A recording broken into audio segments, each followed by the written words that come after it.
Bonjour, bonsoir à toutes et à tous et bienvenue sur Radio Diagonale, votre web radio 100% rouge et blanche pour ce débrief de la 27e journée de Ligue 1, l'AS Monaco qui se déplaçait à Angers au stade Raymond Kopa et qui a réussi à arracher un nul de buts partout alors qu'ils étaient menés 2-0 à la mi-temps par un doublé de Flavien T et c'est Falcao qui lui a répondu à son tour par un doublé.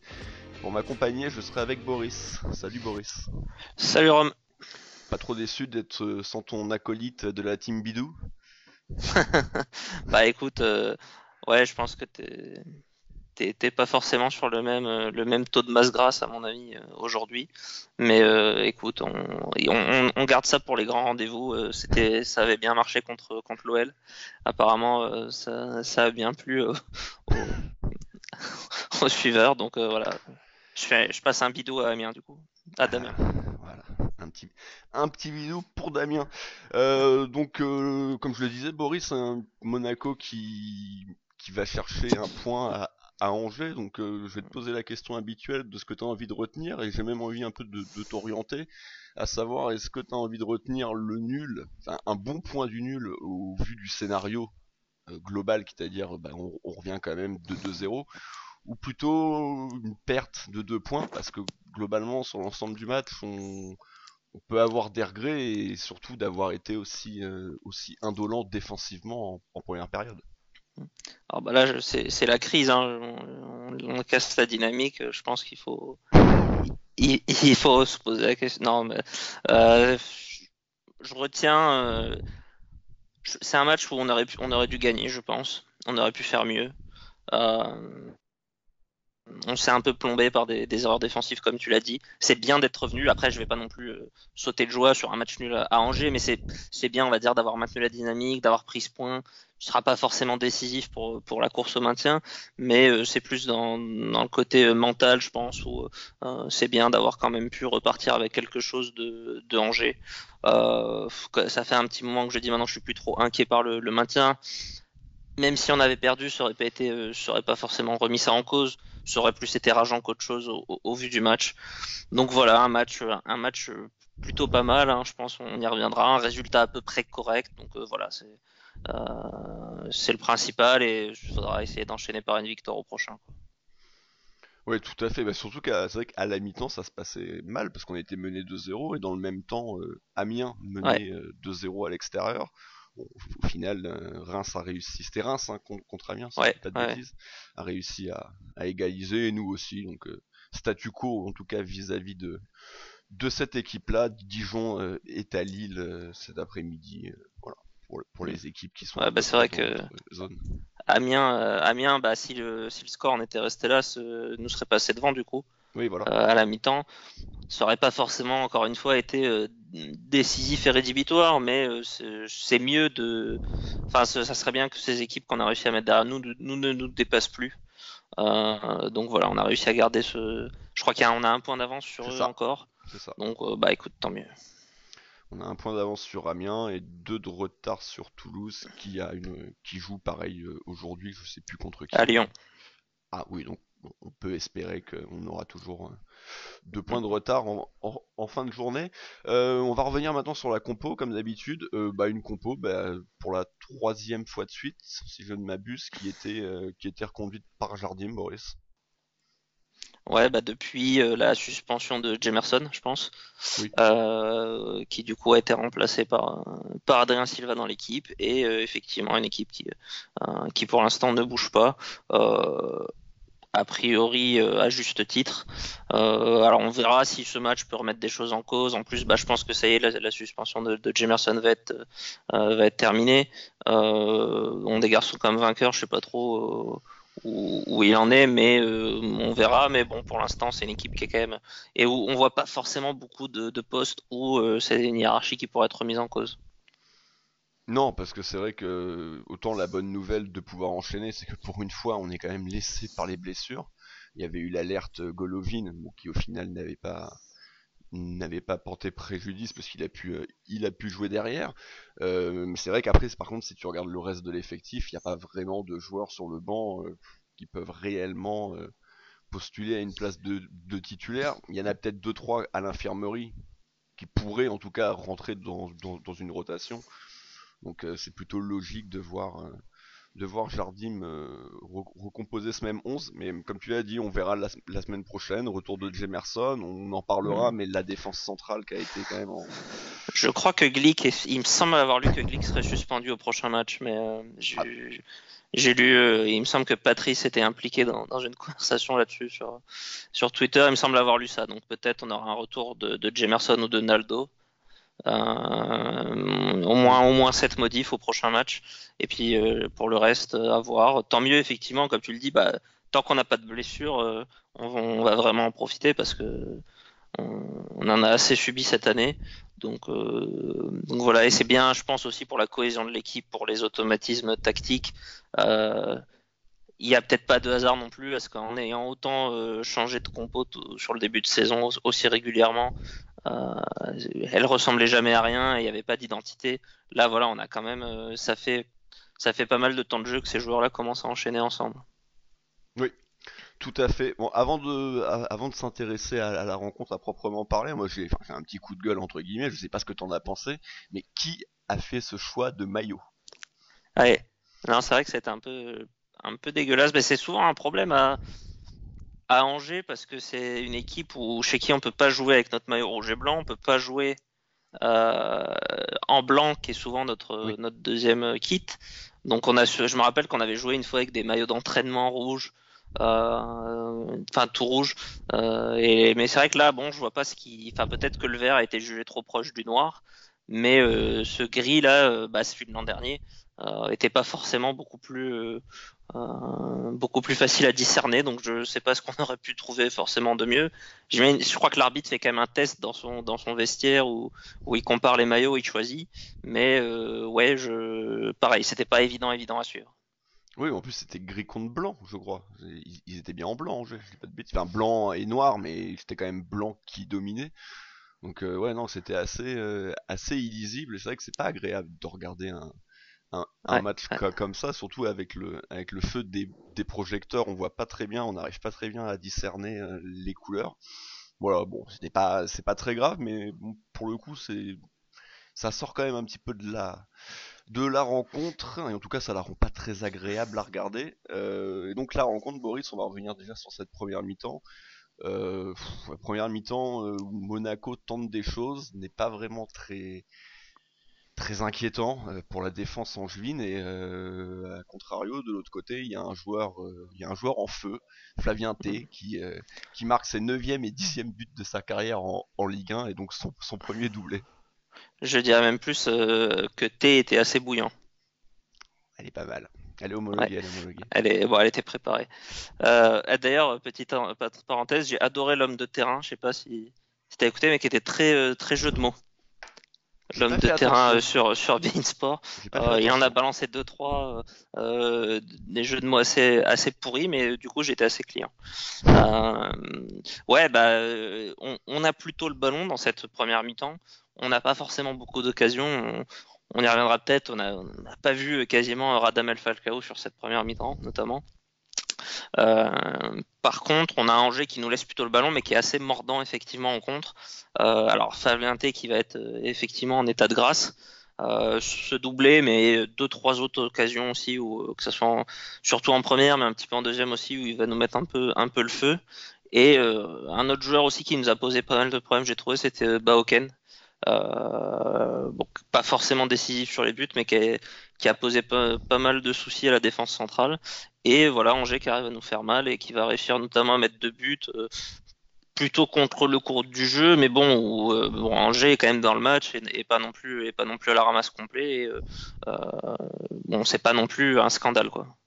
Non, c'est loin d'être un scandale. En tout cas, qu'ils en marquent un, ça semble mérité quand même sur l'ensemble. Après 2-0, c'est peut-être un petit peu raide, mais surtout ce qui est raide, c'est qu'en plus on a quand même cette sensation un peu même si sur le premier but il fait un bon travail et que sur le deuxième sa frappe a le mérite d'être parfaite. C'est quand même souvent aussi consécutif à des erreurs. Mm. Alors individuel sur le deuxième but parce que c'est clairement Badiachil qui fait une grossière erreur. Sur le premier but, c'est plus un enchaînement où je sais pas, il y en a 5-6 au moins qui sont à mettre dans le coup. C'est dommage, mais voilà, c'est ce qu'on disait il y a quelques secondes, savoir que cette défense et encore plus cette défense centrale est quand même en grande difficulté dès qu'elle est un petit peu acculée. Ouais, alors je pense que globalement, l'assise, si on rajoute les latéraux et les 6, on n'a pas non plus la protection ultime pour cette Non. charnière centrale. Euh, Notamment, enfin, j'ai trouvé un Adrien Silva un peu plus en difficulté dans les duels sur tout le match, physiquement. Et je crois que c'est notamment le cas sur le but le premier but de T où c'est lui qui perd le duel au début. Là où peut-être un joueur un peu plus costaud aurait pu s'imposer. Euh, donc voilà, ils sont pas forcément hyper protégés à ce niveau-là. Les latéraux, alors sans qu'ils soient forcément pris en défaut sur les buts, sont pas sécurisants. Après, c'est sûr que eux aussi ont été encore en difficulté. Sur le premier but, bon, bah, il y a, comme tu l'as dit, il y a au moins 3 ou 4 joueurs, je pense, qui sont passés en revue par Flavien T, qui pénètre vraiment dans la surface comme dans du beurre. Après, il y a Badiachil et je pense que ça doit être Fabregas qui tente un retour un peu en catastrophe. Bon, il y a un contre un peu défavorable et il finit par conclure avec un Souba qui est peut-être pas non plus exceptionnel sur le coup. Mais ouais, une défense pas hyper rassurante. Badiachil, tu l'as dit, fautif sur le deuxième but avec une intervention complètement ratée. Et à côté de ça, j'ai déjà dit, ils ont vraiment souffert pendant une bonne partie du match, surtout face à Baoken. Donc ouais, pas hyper rassurant cette défense centrale. Et c'est vraiment ce qui nous coûte le match à la mi-temps parce qu'on est plutôt bien dans le match, ça joue pas trop mal, sans être fabuleux, mais on prend 2 buts où on est vraiment fautif. Ça joue pas trop mal, tu l'as dit, mais j'ai du mal également, malgré tout, chez nous, à ressortir vraiment des joueurs positivement. Peut-être Fabregas, que moi j'ai trouvé être le plus régulier sur l'ensemble du match. Pour le coup, j'ai pas vu de grosses différences chez lui entre ces deux mi-temps. À l'inverse d'un joueur par exemple comme Golovin, hein, qui a été transparent Hum. en première et qui clairement c'est certainement celui qui a le plus changé le cours de la rencontre. Donc une première mi-temps, voilà, c'est peut-être un petit peu dur de se retrouver 2 buts derrière. Il n'y a pas non plus énorme scandale. Faut rajouter à ça Subasic qui fait une belle sortie sur. Par contre sur qui je sais plus. Peut-être sur T encore une fois vu que ça se passe de ce côté-là. Ouais, je sais plus. Je vois laquelle là tu parles, mais je pense, ouais.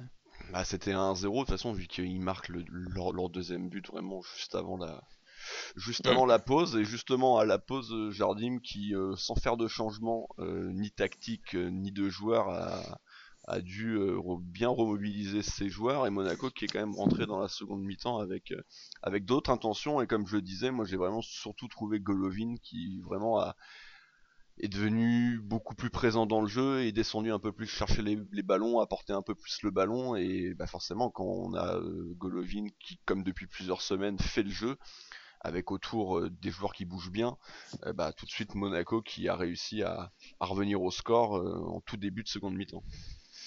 Ouais, bah c'est pareil là, le mec de terrain a pas mal souligné effectivement ce côté-là de Golovin qui a été transfiguré. Alors je sais pas si Jardim l'a particulièrement ciblé à la mi-temps ou si c'est venu de lui-même, mais bah il est absolument décisif sur ce but à la 49e. C'est lui qui fait une bonne percée qui décale très bien Falcao. Un Falcao enfin c'est deux joueurs hein, qu'on n'avait pas vu du tout à la première mi-temps et qui se mettent tout de suite en évidence. Et voilà, bah, il a fait beaucoup de bien sur la deuxième mi-temps. On l'a vu porter plus le ballon, comme tu l'as dit. Euh, enfin, je trouve que c'est assez dur de lui prendre aussi quand il est comme ça. Et voilà, c'est un joueur qui nous a fait beaucoup de bien. Et puis un Falcao, moi, je commençais à m'inquiéter, à me dire que ça allait être encore un match vraiment compliqué pour lui, où il touche pas un ballon, où il se bat un peu dans le vide, où il se fait dominer par ses adversaires directs, bah une ouverture et il la concrétise immédiatement. La défense a la mauvaise idée de lui laisser 1 mètre de trop, je pense, pour recevoir le ballon, armer sa frappe et ça finit au fond des filets. Et c'est un peu l'inverse de ce qu'on avait subi à Guingamp, mené 2-0 à la mi-temps et Ouais. on le prend encore plus vite, je pense, le but. Je crois qu'on le prend sur la première action, Oui, sur le le coup match d'envoi, de ouais. Coupe de la Ligue à Guingamp. Hmm. Mais voilà, il y a un peu cet effet-là qui fait que ce genre de but là, de 1 de but de deuxième mi-temps, ça te conditionne pas mal quand même pour la deuxième. Oui, ça nous conditionne nous, et puis également les Angevins qui ont quand même pas été autant agressifs qu'en première mi-temps. Après, c'est peut-être compliqué pour eux de tenir ce rythme, mais c'est vrai qu'au milieu de terrain, en première mi-temps, on avait eu des difficultés. Cheikh Ndoye semblait être, bon, peut-être pas en défense individuelle, mais pas loin sur Fabregas. Ils étaient très agressifs, ils ont quand même beaucoup de grands gabarits, contrairement à nous.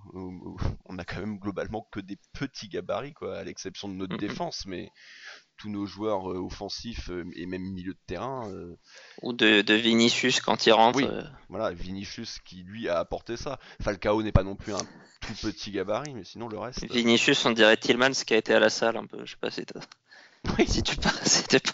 À un moment, je l'ai vu, j'avais l'impression de revoir Tillmans, j'étais pas bien. ouais, je comprends. En tout cas, Monaco, voilà, qui à partir de là revient à 2-1 et surtout qui pose le pied sur le ballon et qui va se procurer de nombreuses occasions, et Angers qui va procéder par contre et qui va également quand même avoir de mémoire en tout cas une énorme occasion, bah, en plus toujours par le même, par Flavien T, qui est vraiment pas loin du triplé, et Ouais, c'est Sidibé qui sauve tout simplement à ce moment-là le 3-1, mais globalement de Monaco manière, qui de manière domine. assez peu académique. Oui, ah bah faut pas non plus, oui, faut pas trop en Mais demander non ouais, plus, quoi. j'ai pas trop. C'est-à-dire au départ, je comprends pas trop pourquoi il se jette comme ça, et puis en fait, ça finit par lui tomber dessus. Donc, Tant mieux. ils ont une bonne occasion, mais alors là, je me souviens plus aussi de si c'est en première, je sais même plus si c'est en première ou en deuxième. Une tête de Ndoye, Ouais, euh, c'est en deuxième mi-temps, c'est en ouais, deuxième. Une qui tête, est, oui.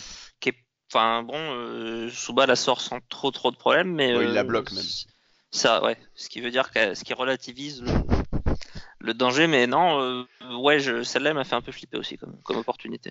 Ouais, parce que c'est vrai qu'il arrive avec énormément de vitesse, mais au Ouais. final, il met très peu de puissance dans sa tête. Donc, Ouais, il rate un peu le geste, alors qu'on sait que oui, c'est un joueur qui à une certaine époque avait une faculté à mettre pas mal de buts en Ligue 1, notamment de la tête.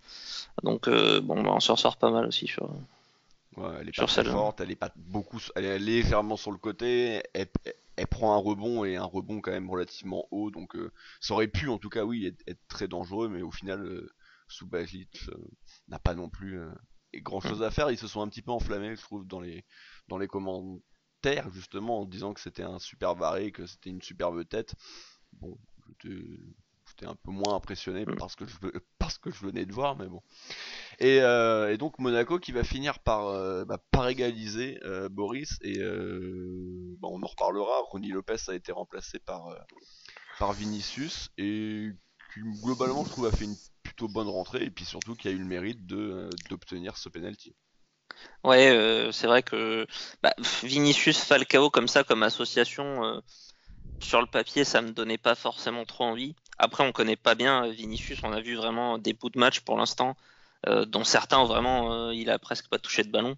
Donc c'est encore un joueur que j'ai du mal à cataloguer, mais voilà, de par son gabarit, je m'attendais à un joueur peut-être un peu moins mobile, et tout ça, ça me rappelait un peu du Carrillo Falcao, qui était vraiment une association que je supportais pas de voir, qui a jamais vraiment marché. Bah, en l'occurrence, on a vu qu'il a fait une rentrée où il a été justement assez mobile. Euh, c'est une belle action quand même, celle où il obtient le penalty, il prend le ballon d'assez loin, il l'emmène, il résiste au duel, il finit par, enfin, il oblige son défenseur à faire une faute. Donc voilà, c'est un joueur qui a pas, enfin, qui a pas encore eu beaucoup d'occasions. Il en avait raté une, je crois. Je sais pas, c'était peut-être son tout premier match où il en avait raté une belle. Depuis, il en a pas forcément, mais dans un registre différent, il a réussi à apporter quelque chose hier. Ouais, mais quelques minutes avant, il avait une belle demi-volée qui avait été contrée Ouais. rapidement, mais qui semblait bien. En tout cas, elle partait fort, et elle semblait pas, en tout cas, partir dans les nuages. Alors, est-ce qu'elle était cadrée? Ben, on saura jamais. Mais par contre, moi, j'ai plutôt l'impression que, en tout cas, jusqu'à la rentrée de Chadli, il est rentré vraiment à la place de Ronny Lopez, comme il y est, hein. Ouais, c'est vrai qu'il a plus tenu un. Enfin, il partait vraiment de la gauche. Et c'est vrai, c'est notamment dans cette position-là qu'il obtient le penalty. Donc effectivement, il a pas forcément parasité enfin parasité, c'est pas le bon mot, mais il s'est pas forcément collé à Falcao, qui était un peu ce que je redoutais. Oui, oui, parce que Golovin est resté à sa place de 10, Martins à droite.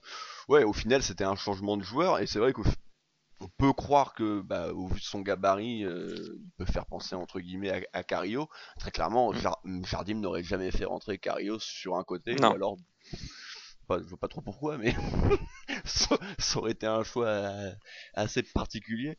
En tout cas, il obtient le penalty, et là, je pense que on s'est à peu près tous poser la même question, à savoir est-ce que Falcao allait le mettre. Parce que c'est vrai que même si ça reste un tueur dans la surface de réparation, les penalties c'est pas son point fort. Surtout quand même on sort de 5 années où on avait un mec qui en a raté un sur 20 je dirais. Et puis bon c'était à Dortmund, mais sinon il les mettait tous au fond.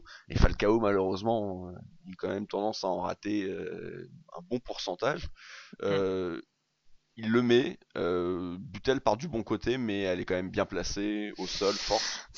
Ouais, moi j'ai pas trop, enfin j'étais pas, c'est surtout au vu du penalty que ça m'a pas rassuré. Enfin je trouve qu'il est pas hyper bien tiré, après elle est pas trop mal placée, mais ouais on n'est pas loin, on passe pas loin de la correctionnelle sur ce cas-là. Après bon bah on sait que de toute façon il a un taux d'échec qui est pas négligeable. On sait que néanmoins on lui retirera jamais les pénaltys chez nous.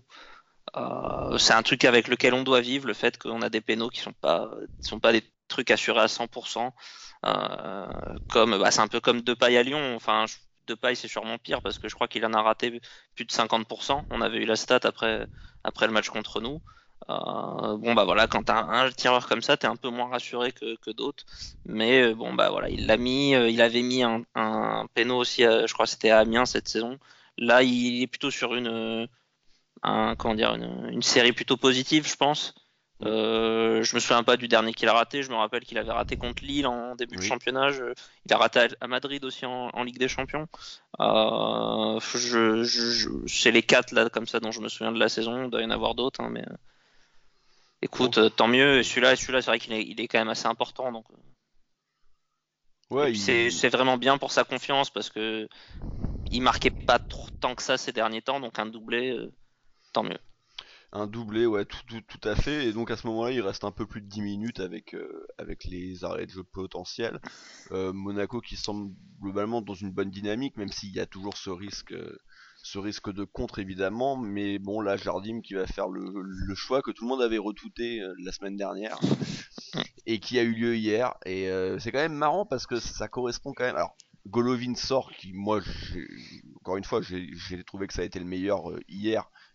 Falcao est décisif, mais dans le jeu, j'ai vraiment trouvé Golovin supérieur. Donc tu fais sortir celui qui était le plus à l'aise et puis tu fais rentrer, bah je sais pas, tu fais rentrer le fantôme Nasser Chadli qui encore une fois hier est rentré pour 10 minutes et a été, bah, en fait a pas été là quoi. C'est-à-dire qu'on joue à 10, on peut même pas dire qu'il a pas été bon parce qu'on joue à 10 et du coup bah il se passera plus grand chose jusqu'à la fin du match à moins que tu aies un souvenir particulier mais Non, bah pareil, quand on met le 2-2, tu te dis bon, il y a peut-être moyen d'aller chercher le troisième. On est pas mal et tout, et honnêtement, même à partir du but, alors je sais pas, le changement il est peut-être juste après. oui quelques Je minutes sais- après ouais. À partir du but, on a quasiment plus grand-chose, et c'est même plutôt Angers, je trouve, Oui. alors sans avoir forcément de super occasion, enfin mine de rien, je trouve qu'on n'est pas serein sur la fin de match, on laisse des têtes dans la surface aux Angevins, je crois qu'il y a un corner à la fin où c'est eux qui prêchent, ça doit être Pavlovic qui a, je me souviens, une reprise entrée de surface et quelques minutes après une tête. Bon, tout ça passe au-dessus, mais c'est plutôt Angers qui est proche du 3-2 que nous finalement cette fin de match. Donc bon, bah pas plus de regrets que ça au final parce que c'est Non. un match qu'on aurait presque pu perdre à la vue des 10 dernières minutes. Oui, c'est vrai qu'ils ont eu de nombreux coups de pied arrêtés, corner et faute, hein. Mm. On y reviendra dans peu de temps, mais c'est vrai qu'on a fait quand même beaucoup de fautes dans nos 30-35 derniers mètres. Et oui, c'est vrai qu'il y a cette dernière tête de Falcao au final, hein, que l'arbitre pense que c'est Ouais. Pavlovic, mais c'était clairement Falcao. Et ils auraient dû avoir un dernier corner parce qu'au final, l'arbitre siffle sur le dégagement ou en tout cas quelques secondes après celui-ci. Voilà, au final, de partout, un match un peu bizarre, un Monaco qui était un peu retombé dans ses travers en première mi-temps et qui a prouvé aussi en seconde que quand il commençait un petit peu à accélérer, en Ligue 1, à l'exception évidemment du Paris Saint-Germain, était quand même une équipe clairement faite pour jouer le podium, cette équipe-là, mais encore faut-il être concerné pendant 90 minutes. On va passer au top et au flop.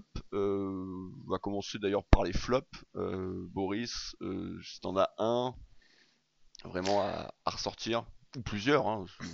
Bah, pour moi, ça se concentre plutôt effectivement sur la charnière centrale. J'ai envie de mettre les deux. Si vraiment fallait choisir, je mettrais plus Glick en flop parce que je l'ai trop. Enfin, un Badiachil, c'est Oui, vraiment une erreur en particulier. Voilà, elle est grosse, mais son match à côté de ça est un peu meilleur, je trouve. oui, Alors, oui, c'est il sûr. a un peu souffert face à Baoken. Il a pas toujours gagné le duel. Il prend un jaune. Il a fait quelques fautes.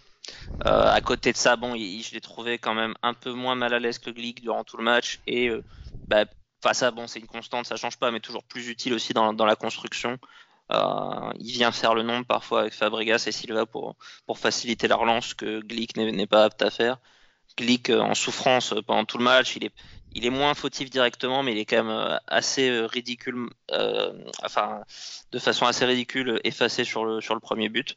Donc voilà, un match difficile pour eux deux, euh, sans, sans que ça soit forcément catastrophique. Mais voilà, c'est les deux joueurs que je ressortirais plus. Et sur le côté offensif, hein, Ronny Lopez peut-être un peu Oui, effacé. Euh, c'est devenu de toute façon on va dire le fusible numéro 1 en attaque. C'est souvent le premier joueur à sortir maintenant. Enfin, ce qui montre aussi le niveau actuel de cette équipe finalement, parce que c'est passé de quasiment notre meilleur, voire seul bon joueur offensif à notre moins bon entre guillemets. Donc voilà, il a pas fait un très bon match non plus. Et le gars qui le remplace est décisif en plus. Donc voilà, rien qui remette, je pense, en cause sa titularisation dans cette équipe hein, pour le non. moment. Mais Surtout, voilà, un peu. il sortait d'un match face à Lyon où il avait été homme du match, hein, donc Ouais, ouais. voilà, faut pas tout jeter. Mais c'est vrai qu'hier, oui, on peut que reconnaître qu'il a pas été très bon. Et puis sur la défense, oui, je te rejoins. Badiachil, forcément, il y a cette énorme erreur, mais le reste du temps, moyen. Il commence quand même à beaucoup enchaîner les matchs. Il a que 17 ans, faut quand même pas l'oublier non plus. Et Mm. quant à Glick, ouais, c'est très très compliqué. Et puis que de fautes aussi, que de fautes bêtes. Dès qu'il se retrouve avec un attaquant qui se met en protection de ballon, il en a fait trois quatre des fautes comme ça. D'ailleurs, il finit par prendre un jaune. Il a pour le coup je trouvais ça un peu sévère, mais sur son dégagement ou passe retrait un peu bizarre en aile de pigeon, il arrache un peu la cuisse de Flavien T. Mais on sent qu'il a plus aucune Mm. maîtrise dans ce qu'il fait et que du Je me coup rappelle de ça. J'étais pas bien là à ce moment-là quand il a fait ça. et qu'avec son gabarit, forcément, manque de maîtrise, donc il fait des dégâts quoi. Mm. C'est tout de suite visible quoi. Donc oui, il va Il est falloir un peu en qu'il voie se de radjisation quand même. Il est, ouais, il est un peu, voilà, moi j'ai adoré ce joueur, mais on peut que reconnaître que il est à des années-lumière de son niveau d'il y a 2 ans, et même l'année dernière, il était encore bien Ouais. plus solide que cette année. Ça semble être de pire en pire. De temps en temps, il fait des matchs corrects, évidemment, hein, et sinon il serait plus dans le 11, mais il reste moins catastrophique que ne l'a été Jemerson. D'ailleurs, Jemerson a fini par perdre sa place, mais bon, oui, voilà, je pense que ça sera un des axes du mercato d'été Mm, mm. assez, assez primordial, je pense. En fait, tu te rends compte, c'est un joueur qui repose quasi exclusivement sur son physique et on va dire un peu sur sa hargne, enfin sur son côté un peu, on va dire un côté mental et c'est presque ce côté-là qui lui reste parce que il a pas l'air au top physiquement et après il a plus aucune arme, que ce soit technique, que ce soit, il n'y a pas une intelligence particulière de jeu chez ce joueur-là. Donc ouais, il est en souffrance. Je pense il a encore envie, etc. Mais quand t'as pas le reste qui suit, c'est un peu compliqué. Pourtant, c'est un joueur qui est pas encore si vieux que ça. Il a que 31 ans. Je viens de regarder là à l'instant. Il en fait un peu plus en ce moment. Alors, il a 31 ans. Alors, j'ai envie de rajouter deux choses à ça. On le voit plus aussi offensivement. Faut quand même, Ouais, c'est vrai qu'il a derrière. il marquait quand même pas mal de buts, et puis même s'il marquait pas, au moins il prenait des ballons de la tête sur corner, sur coup de pied arrêté, et bon bah j'ai pas souvenir là depuis un bon moment, bon qu'il ait marqué évidemment, mais même qu'il ait eu vraiment une situation intéressante. Et autre chose quand même, il a certes que 31-32 ans, mais il est également dans le top 3, si je dis pas de conneries, des joueurs qui ont joué le plus de matchs en Europe depuis Ouais. 3 ans. Donc voilà, ça, c'est un gabarit lourd. Au bout d'un moment, je pense que ça doit commencer un peu à lui peser dans C'est les vrai que jambes. c'est un joueur qui est jamais, quasiment jamais blessé. Bah, il avait été Il a, blessé pour la Coupe du Monde, le pauvre, au ouais, final. ça. Je C'est, regarde là, ses 2 premières saisons chez nous, il a joué à chaque fois 36 matchs. oui, Cette voilà. année, il en a raté 3 là, je vois du coup, mais bon, il va finir pas très loin de. Il va en rater encore un, il va être un peu en dessous, mais il va être à 33-34 sûrement. Et les buts, pareil, ça décroît. Il en a mis 6 la première saison, 3 l'an dernier, et puis là, il est qu'à 1 cette année. Oui, Effectivement, il est moins décisif aussi. voilà, c'est ça. Bon, voilà, c'était pour ce petit focus sur Glick. En plus, il rate les tirs au but. Flop. Et en plus, c'est vrai qu'il y a eu ces 2 séances de tir au but. Alors la première, ça avait pas porté préjudice, mais la seconde, bah, même s'il n'était pas seul à rater, bah, il avait raté. Ouais, ça doit être le seul à rater 2 fois, je pense. Oui, parce que Naldo n'avait pas tiré pendant sa deuxième séance, et c'est Diop qui rate aussi Diop, contre Guingamp, donc oui. qui avait marqué contre elle. Et qui avait marié, on s'en rappelle, hein, cette, Mm. cette Padenka. Il aurait dû la refaire d'ailleurs contre Guingamp, Ouais. peut-être. Maintenant les tops, Boris, Falcao parce que doublé, je suppose. Ouais, ouais, ouais. Vraiment, j'ai déjà dit, mais une première mi-temps vraiment en souffrance, on le voit pas. Et moi, enfin, je commence à me dire, merde, ce joueur-là, enfin, il a fait des choses fabuleuses chez nous, mais de plus en plus, c'est souvent un boulet et un handicap en fait, parce que il y a des moments où il disparaît complètement, on le voit pas et il participe pas au jeu, il apporte rien, il est pas dynamique. Euh, J'étais vraiment dans cet état d'esprit là à la mi-temps et puis bah, dès là, il fait une deuxième mi-temps bien meilleure, à la fois dans les buts mais même dans le jeu, on l'a plus vu. Voilà, je pense que bah, les buts aussi lui donnent de la confiance. Il a toujours cette combativité, donc voilà, il a fait une vraie bonne deuxième mi-temps. Il montre qu'il est encore là. Donc bah, effectivement, c'est un des joueurs à sortir. Tu as déjà parlé de Golovin aussi. Voilà, il n'y a pas forcément beaucoup de joueurs. C'est assez homogène, hein, les prestations de l'équipe. C'est souvent le cas d'ailleurs. Moi aussi, j'ai bien aimé Fabregas dans les responsabilités qu'il prend dans la création du jeu, dans l'orientation, dans le fait de venir chercher des ballons et d'aider à les ressortir. Après, je trouve qu'il y a quand même pas mal de transmissions ratées, notamment en première mi-temps.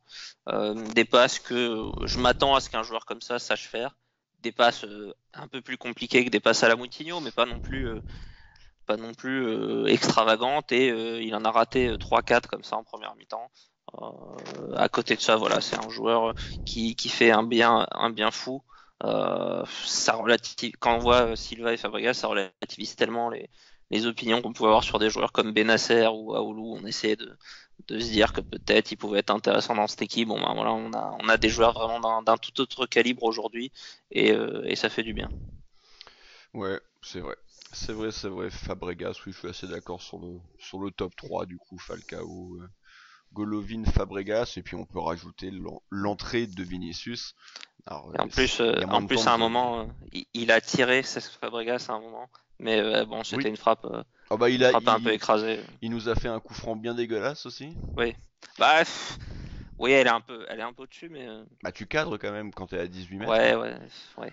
Je vois ce que tu veux dire. Au moins tu cadres. Et d'ailleurs, pareil, pour revenir rapidement sur ça, j'ai pas compris pourquoi le deuxième on le tire pas direct, hein, parce que pour essayer de la mettre au deuxième poteau, Hmm. Bah, il est c'est- moins bien orienté, quoi, pour un droitier, on va dire. ouais, ben que ça soit pas lui qui le tire, je sais pas, mais un coup franc comme ça se tente quoi. Quand Hmm. il était pareil, hein, il était vraiment au bord de la surface. D'ailleurs, c'est Falcao qui l'avait obtenu. Mais bon, voilà. Mais juste pour revenir un peu point de vue stat sur Falcao quand même, hein, voilà, tu le disais, ça devient un joueur important, un joueur historique. Il est à 11 buts cette année et ça porte, enfin en Ligue 1, et ça porte donc son total à 79. Donc maintenant il est seul quatrième, il était à égalité avec Ikpeba à 77. Il est à Ouais. 10, il est à 10 du podium, Christian d'Alger. Il reste quoi du coup, 11 journées Hmm. Ça paraît Ouais, un peu court quand ça même sera pas pour cette atteindre. année. Donc est-ce que ça sera tout court? Ouais, exactement. Évidemment, Parce s'il reste une que, saison de plus, il les fera les 89, mais ouais, sûrement. oh bah quand même, oui. Mais cette année, ouais, je pense, avec pas d'autres compétitions. euh, Alors parfois, il nous habitue à faire des espèces de runs comme ça, où il est sur quasiment du un but par match. C'est plutôt sur des débuts de saison qu'il nous fait ça en général, où il va faire des trucs, il doit être pas loin de 9-10 buts en 10 matchs, mais là, je parierais pas forcément dessus sur les 11 matchs qui restent. Ça paraît compliqué d'aller en planter 10. Maintenant, si rien qu'au prochain match, il met un doublé, bah, déjà, il aura fait. Ouais, Voilà. Mais bon, c'est vrai que vu la forme globale, enfin sa forme globale actuelle, ça semble compliqué. Je pense qu'il va encore T'as aller en marquer 5-6, mais de là à en t'as marquer le 10. podium ou pas sous les... Oui, oui, oui, c'est Dalger à 89, Kosu 114, et bon, évidemment, Delionis à 223, qui est Ouais. Lui, je pense qu'il ira pas le chercher. lui, bah lui c'est-à-dire que même s'il joue encore 5-6 saisons, je pense qu'il ira pas, non. Là, Ouais, ça. je pense qu'on est peinard sur ce record-là qui est vraiment pas prêt d'être battu. Le reste de l'équipe maintenant, donc les joueurs que moi j'ai envie de quasiment tous de leur mettre 5. Si on devait mettre des notes quoi, mais ils sont tous moyens. Donc Ouais, Subasic, les deux latéraux, Adrien Silva, Gelson Martins. Voilà. ouais. Est-ce que t'as Je vraiment suis d'accord. des... Gelson, ça doit être la première fois qu'il est pas décisif, je pense, depuis qu'il est là. Où il y a vraiment pas de but qui sont liés directement à lui. Après, il fait pas forcément un mauvais match, plus discret. Pas mal quand même de prises de balles et Oui. de gestes de classe. Ouais, il en a fait deux en Je première pense qu'il a mi-temps. été, ouais, ouais. Je pense qu'il a été serré d'un peu plus près aussi par les Angevins. Il a eu assez peu d'espace à exploiter. Sa qualité fait qu'il arrive quand même parfois à s'en créer. Enfin, il a des prises de balles qui sont assez fabuleuses quand même et qu'on voit assez rarement en Ligue 1 par ailleurs. Mais là, ça lui a pas suffi à faire de différence ce soir, un match un peu plus anonyme.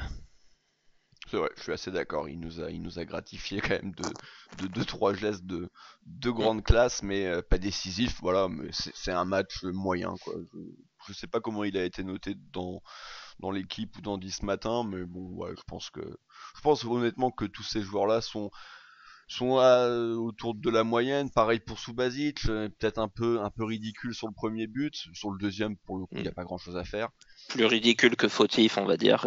Voilà. C'est plus le comique de situation, mais en soi, elle est pas évidente à sortir, quoi. Mais il a fait également deux, trois belles interventions, Mm, donc compliqué vraiment de lui tomber dessus. Il semble globalement quand même aller mieux. Voilà. ouais, ouais, ouais. En même temps, il n'y avait pas de mal, hein. Il avait tellement été catastrophique pendant plusieurs mois que il ne peut qu'aller mieux, mais tant mieux pour nous, quoi, de retrouver un gardien correct. En attendant, ouais, parce qu'on parlait du défenseur central, mais je pense que la piste gardien, on était sur un gardien apparemment là, un gardien de l'Est. Ah bon? Ah oui, le Serbe. Ouais, voilà, je sais pas réellement où ça en est, je m'y suis pas intéressé plus que ça, et je sais pas non plus ce qu'il vaut, vu qu'il joue Mm. dans un club assez méconnu, mais donc on verra. Écoute, on verra. Les latéraux, pareil. Sidibé qui a pas été bon en première mi-temps, qui se rattrape en deuxième avec en sauvant quand même le 3-1. À ce moment-là, bah, ça aurait été fini. Mais pas grand-chose quand même de bien positif, quoi. Ouais, un match assez lambda. Il en a encore pris plein la gueule sur les réseaux sociaux. Mais alors, par contre, pas un mot sur Badiachil. Ouais, je vais pas trouver qu'il était particulièrement mauvais. Non. Sidibé, bon, Bon, il a pas été bon, hein, mais enfin, il a pas été fabuleux. Après, il est il fait pas. partie ouais, pour moi, voilà, il fait partie des 4-5 là qui sont juste. Il n'y a pas grand chose, quoi, tout Mm, simplement. Et pareil pour Balo ouais. Touré, quoi. Et Balo Touré, ouais, qui est toujours. Enfin, c'est assez constant. Il apporte des choses offensivement. Ses centres sont pas toujours très bons, mais on va dire que ça passe. Un peu plus de mal derrière. Il m'a un peu énervé. Je trouve il a une faculté à balancer un peu en touche, un peu facilement quand il est sous pression. Mais voilà, à côté de ça, il y a pas de, enfin, il y a pas de quoi en faire une thèse, quoi. Non, C'est assez quelconque. idem pour Adrien Silva, justement, moi, tout le monde l'a fait un peu, hein, cette comparaison, cette analogie avec Moutinho. Justement, moi je le trouvais globalement beaucoup plus intéressant que Moutinho, dans le même registre, mais un peu plus intéressant, et c'est pour ça que je le préfère à Moutinho, même si à chaque fois c'est un peu la blague avec Damien. Je respecte Mm. Moutinho, ça restera un de nos joueurs très importants dans l'histoire du club, mais je le trouvais quand même plus intéressant, plus en vue. Pour le coup, hier, il a fait un match qu'aurait fait Moutinho, quoi. Ouais, alors je pense qu'il a eu plus de mal hier, effectivement. Bah, je l'ai dit déjà dans les duels, il a souffert. Euh, il y a quelque chose que j'aime bien, ces joueurs qui avaient pas Moutinho. Pour le coup, je trouve qu'il a plus de vices. Il fait pas mal de petites fautes tactiques. Il parle souvent aux arbitres. Et du coup, ça lui fait des. Enfin, des fois, il me rappelle un peu Van Bommel, alors pas tout à fait dans le même style ni même au même niveau, mais je trouve qu'il a plus cette dimension-là qui lui permet de compenser aussi un petit peu quand il est moins bien physiquement ou techniquement. Donc voilà, il a pas fait un match fabuleux, mais il reste dans le match quand même, quoi. Il n'est pas non plus à la rue. Non. Donc voilà, c'est une paire qui tient la route, mais qui a un peu plus souffert, j'ai trouvé défensivement hier. Oui, oui, oui, tout à fait. Ils ont été un peu plus en difficulté. Je crois qu'on a fait le tour, si je ne dis pas de bêtises, parce qu'on a parlé de la ligne de 3, Falcao bien entendu, vu que c'est l'homme du match. Bon, Vinicius, on en a également parlé, globalement une rentrée intéressante. Bon, Mm. surtout ce penalty obtenu. Chadli, bon ben voilà, il y a rien à dire. Mm. C'est Fantomas, quoi. C'est bon, après là Et il il a est très passé peu où, joué, mais Nkoudou, bon. du coup? Nkoudou, il est à l'infirmerie, je crois. Ah merde. Je crois que monsieur est à l'infirmerie avec Vainqueur et puis Jovetic et Pellegrini, évidemment. Bon, bah, Mm. eux, ils Ouais. y passent leur vie, donc c'est. Et il n'y a pas eu de troisième changement, hein. Pas- D'ailleurs, non, il n'y a pas eu. Je me suis fait une réflexion, bah alors vraiment purement théorique, parce que j'ai arrêté de considérer Stéphane Jovetic comme un joueur de l'AS Monaco, mais je pense qu'il se régalerait un Jovetic en forme. Je pense qu'il se régalerait avec les joueurs qu'il y a autour, parce qu'il serait, c'est beaucoup plus que Falcao, un joueur à l'aise pour combiner, pour bouger, pour échanger avec les joueurs, et je pense il y aurait eu pas mal dans un autre monde où il serait fait d'un corps humain normal. Il y aurait eu de belles choses à faire. Bon, malheureusement, je vais pas me faire trop de faux espoirs. Mais voilà, enfin, c'est vraiment la réflexion que je me suis faite quand j'ai vu la première mi-temps de Falcao, qui a bien réagi après. Mais voilà, j'ai Ah, c'est toujours sûr. aussi envie de voir un joueur peut-être un peu plus mobile, un peu plus actif dans le jeu, à la pointe de l'attaque, et forcément toujours un petit pincement au cœur pour mon joueur monténégrin préféré. Ah, c'est sûr que sur le papier, un petit jeu à 3, Fabregas, Golovin, Jovetic, ça peut être sympa pour les yeux. On Mm, peut pas mm. dire le contraire, avec Lopez et Martins pour apporter la vitesse. Oui, c'est sûr que ça, bah écoute, on le verra peut-être, hein, d'ici la fin de saison. Après, on le verra peut-être qu'une demi-heure avant qu'il se répète, mais bon, Ouais. on aura, on aura peut-être une chance de le voir un petit peu. Et idem pour Pellegrini, qui pour le coup serait un peu plus dans le style Falcao, mais avec forcément plus de mouvement. Mais bon, c'est toujours les mêmes problèmes, quoi. C'est ultra fragile. Bon, voilà. Donc, Mm. nous verrons. Bon voilà Boris, je pense on a fait le tour. Monaco donc qui reste à la 16e place avec 26 points. Ouais. Toujours ce goal average catastrophique de -15, mais Monaco qui est également sur une bonne série. La prochaine journée, Monaco recevra. Alors, ils recevront. T'es capable de me le dire ou pas? Bordeaux, On recevra Bordeaux, bon bah, samedi prochain, qui est un peu au fond du ouais, sac, c'est ça, mais qui aura peut-être un nouvel entraîneur. qui est une équipe malade et qui est une équipe aussi de Ligue 1, une de celles qui propose le moins de choses. Ça devrait bien se passer pour nous. Ça sera une nouvelle fois à 20h, donc bah, sur un des canaux Bein. Mm. Euh, Sachant on va à Lille le match d'après, donc ça serait oui, vraiment bien là de prendre 3 points contre Bordeaux pour pas se faire de frayeur inutile au classement, pas voir d'équipe revenir sur nous. Pas sûr enfin, ce sera quand même un gros challenge d'aller à Lille après, donc oui, bah d'ailleurs il faut continuer à faire le plein à domicile, gratter ce qu'on peut à l'extérieur.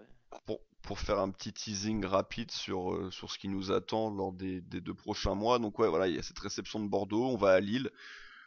Après, on a un bloc qui sera capital, avec 3 matchs contre 3 équipes.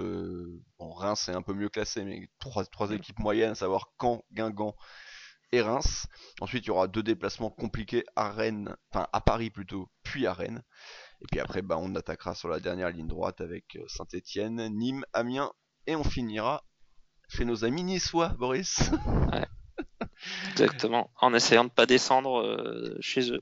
Ah, ils auraient tellement aimé. Ouais, je pense qu'ils y ont cru pendant longtemps qu'ils pourraient nous foutre la tête sous l'eau lors de la dernière journée. Mm. Ouais, je pense quand même que d'ici là, on sera assez Ouais. largement sauvés et on sera peut-être même passé devant eux. Enfin, non, je sais pas, ils sont si loin que ça devant nous. Je sais pas, je crois qu'il y a une dizaine, douzaine de Ouais, il y points. a 11 points quand même. Et puis ils ont un match en moins. Ouais, donc non, ça va peut-être être compliqué de leur Ouais. passer devant. Bah, c'est un point par match, ouais, c'est un peu compliqué. Il faudrait qu'ils s'écroulent complètement. Et que nous, on gagne tout. Et bon, ça paraît Mm. compliqué aussi, même si on est mieux. Voilà Boris, merci de m'avoir accompagné pour ce débrief.